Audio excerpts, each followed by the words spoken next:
Hello, I'm going to read this story called The Kissing Hand. Chester Raccoon stood at the edge of the forest and cried. I don't want to go to school, he told his mother. I want to stay home with you.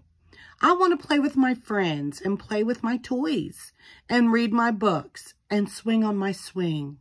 Please, may I stay home with you? Miss Raccoon took Chester by the hand and nuzzled him on the ear. Sometimes we all have to do things we don't want to do, she told him gently, even if they seem strange and scary at first. But you will love school once you start. You'll make new friends and play with new toys, read new books, and swing on new swings. Besides, she added, I know a wonderful secret that will make your nights at school seem as warm and cozy as your days at home. Chester wiped away his tears and looked interested. A secret? What kind of secret? A very old secret, said Miss Raccoon. I learned it from my mother, and she learned it from hers. It's called the kissing hand. The kissing hand? Asked Chester. What's that? I'll show you. Miss Raccoon took Chester's left hand and spread open his tiny fingers into a fan. Leaning forward, she kissed Chester right in the middle of his palm. Chester felt his mother's kiss rush from his hand, up his arm, and into his heart.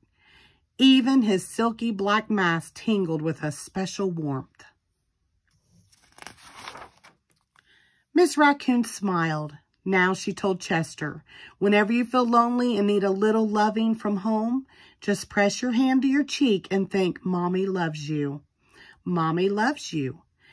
And that very kiss will jump to your face and fill you with a toasty, warm thoughts.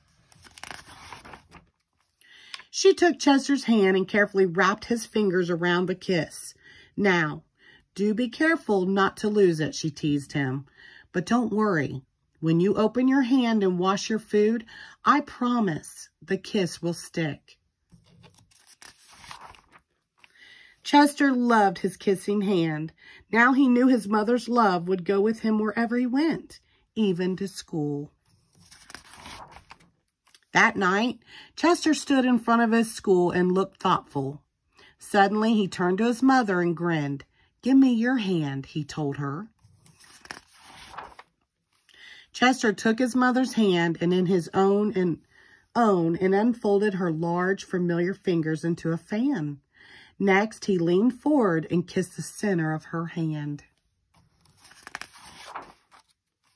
Now you have a kissing hand too, he told her. And with a gentle goodbye and an I love you, Chester turned and danced away.